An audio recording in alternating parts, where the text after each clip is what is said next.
नमस्कार दोस्तों।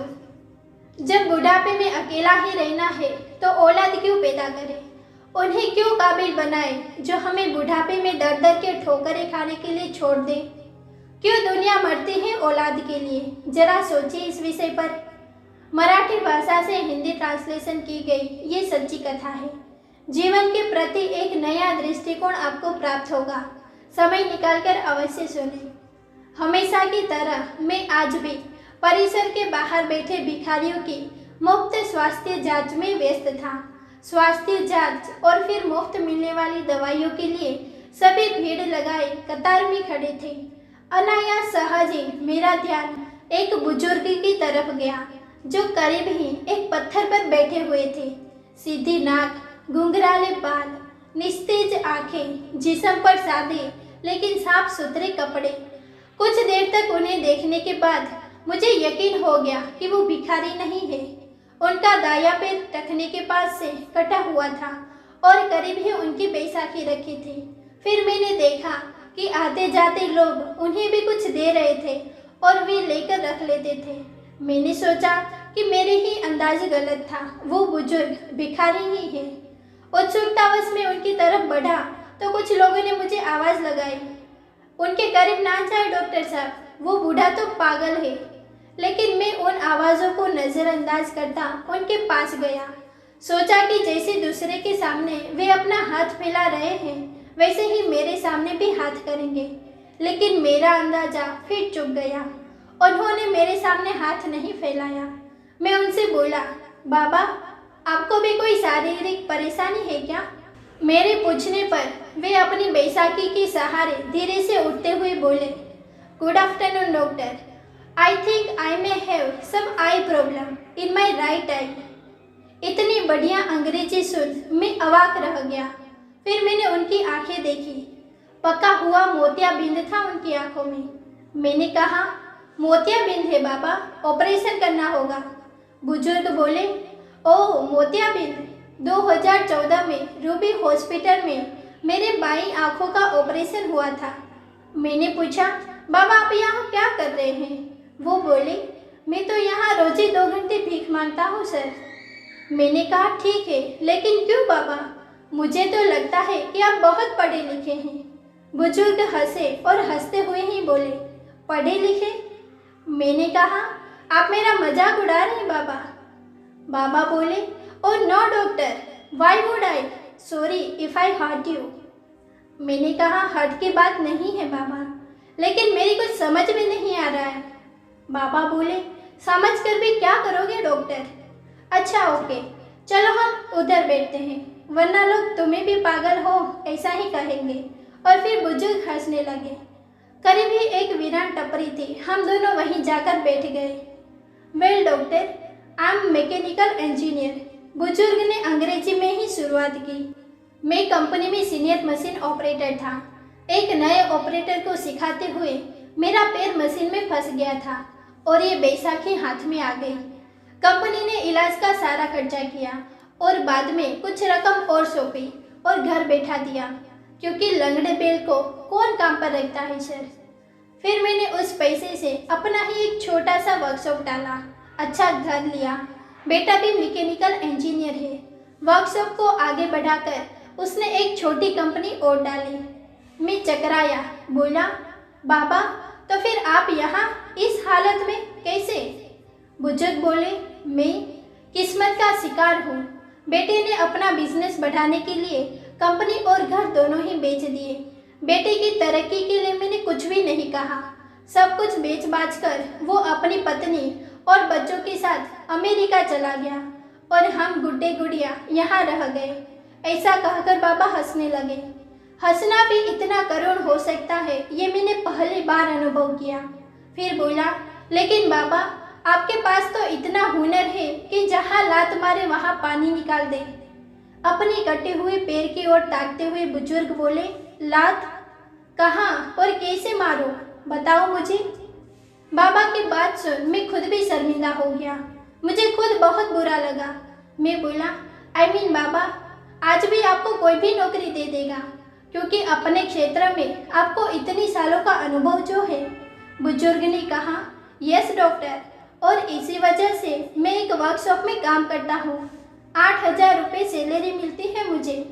मेरी तो कुछ समझ नहीं आ रहा था। मैं बोला, तो फिर आप यहाँ कैसे?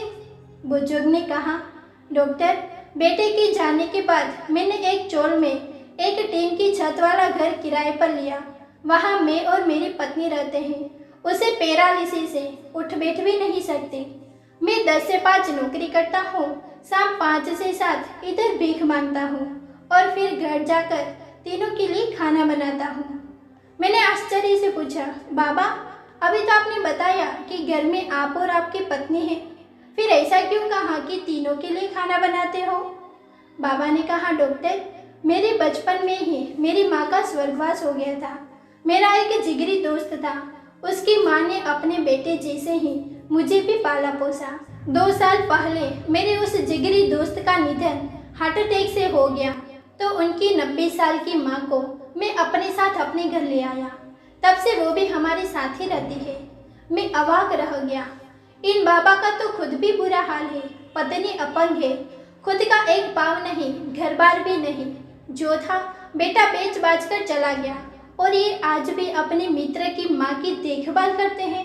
कैसा जीवट इंसान है ये। कुछ देर बाद मैंने सामान्य स्वर में पूछा, बाबा, बेटा आपको रास्ते पर ले आया, ठोकरें खाने को छोड़ गया, आपको गुस्सा नहीं आता उस पर? बुजुर्ग बोले, नो नो डॉक्टर, अरे वो सब तो उसी के लिए कमाया था, जो उसी का था उसने ले लिया, इसमें उसकी गलती कहाँ है? लेकिन बाबा, मैं बोला, लेने का ये कौन सा तरीका हुआ भला? सब कुछ ले लिया, ये तो लूट हुई। अब आपके यहाँ भीख मांगने का कारण भी मेरी समझ में आ गया है। आपकी तनख्वाह के 8,000 रुपये में आप तीनों का गुजारा नहीं हो पाता होगा, इसीलिए आप यहाँ आते हो। बाबा बोले, no, you are wrong doctor. 8,000 रुपये में मैं सब कुछ मैनेज कर लेता हूँ, लेकिन मेरे मित्र की जो माँ है, उन्हें डायबिटीज़ और ब्लड प्रेशर दोनों है। दोनों बीमारियों की दवाई चल रही है उनकी। बस 8,000 रुपये में उनकी दवाइयाँ मैनेज नहीं हो पाती। मैं 2 घंटे यहाँ बैठता हूँ, लेकिन भीख में पैसों के अलावा कुछ भी स्वीकार नहीं करता। मेडिकल स्टोर वाला उनकी महीने भर की दवाई मुझे उधार दे देता है और यहाँ 2 घंटों में जो भी पैसे मुझे मिलते हैं वो मैं रोज मेडिकल स्टोर वाले को दे देता हूँ। मैंने अपलक उन्हें देखा और सोचा, इन बाबा का खुद का बेटा इन्हें छोड़कर चला गया है और ये खुद किसी की माँ की देखभाल कर रहे हैं। मैंने बहुत कोशिश की, लेकिन खुद की आंखों भर आने से रोक नहीं पाया। भरे गले से मैंने फिर कहा, बाबा, किसी दूसरे की माँ के लिए आप यहाँ रोज भीख मांगने आते हो? बुजुर्ग बोले, दूसरे की? अरे, मेरे बचपन में उन्होंने बहुत कुछ किया मेरे लिए, अब मेरी बारी है। मैंने उन दोनों से कह रखा है कि 5 से 7 मुझे एक काम और मिला है। मैं मुस्कुराया और बोला, और अगर उन्हें पता लगा कि 5 से 7 आप यहाँ भीख मांगते हो तो? बुजुर्ग बोले, अरे कैसे पता लगेगा, दोनों तो बिस्तर पर है। मेरी हेल्प के बिना वे करवट तक नहीं बदल पाते, यहाँ कहाँ पता लगाने आएंगे? और हंसने लगे। बाबा की बात पर मुझे भी हंसी आई, लेकिन मैं उसे छुपा लिया और बोला, बाबा, अगर मैं आपकी माँ जी को अपनी तरफ से नियमित दवाई दूँ तो ठीक रहेगा ना? फिर आपको भी भीख नहीं मांगनी पड़ेगी। बाबा बोले, नो डॉक्टर, आप भिखारियों के लिए काम करते हैं। माँ जी के लिए आप दवाई देंगे तो माँ जी भी तो भिखारी कहलाएगी। मैं अभी समर्थ हूँ डॉक्टर, उनका बेटा हूँ मैं। मुझे कोई भिखारी कहे तो चलेगा, लेकिन उन्हें भिखारी कहलवाना मुझे मंजूर नहीं। ओके डॉक्टर, अब मैं चलता हूँ, घर पहुँचकर अभी खाना भी बनाना है मुझे। मैंने निवेदन स्वरूप बाबा का हाथ अपने हाथ में लिया और बोला, बाबा, भिखारियों का डॉक्टर समझकर नहीं, बल्कि अपना बेटा समझकर मेरी दादी के लिए दवाई स्वीकार कर लीजिए। अपना हाथ छुड़ाकर बाबा बोले, डॉक्टर, अब इस रिश्ते में मुझे मत बांधो प्लीज़। एक गया है हमें छोड़कर, आज हमें स्वप्न दिखाकर कल तुम भी मुझे छोड़ गए तो अब सहन करने की मेरी ताकत नहीं रही। ऐसा कहकर बाबा ने अपनी बैसाखी संभाली और जाने लगे और जाते हुए अपना एक हाथ मेरे सिर पर रखा और ममतामयी आवाज में बोले, अपना ध्यान रखना मेरे बच्चे। शब्दों से तो उन्होंने मेरे द्वारा पेश किए गए रिश्तों को ठुकरा दिया था, लेकिन मेरे सिर पर रखे उनके हाथों के गर्म स्पर्श ने मुझे बताया कि मन से उन्होंने इस रिश्ते को स्वीकारा था। उस पागल कहे जाने वाले मनुष्य के पीठ फेरते ही मेरे हाथ अपने आप प्रणाम की मुद्रा में उनके लिए जुड़ गए। हमसे भी अधिक दुखी, अधिक विपरीत परिस्थितियों में जीने वाले ऐसे भी लोग हैं। हो सकता है इन्हें देख हमें हमारा दुख कम प्रतीत हो, हम दुनिया को देखने का हमारा नजरिया बदले, हमेशा अच्छा सोचें, हालात का सामना करें। कहानी से कुछ प्रेरणा मिले तो जीव मात्र पर दया करना और परोपकार की भावना बच्चों में जरूर दें। दोस्तों, कहानी अगर पसंद आई हो तो वीडियो को लाइक करें, शेयर करें और चैनल को सब्सक्राइब करना ना भूलें। Thank you.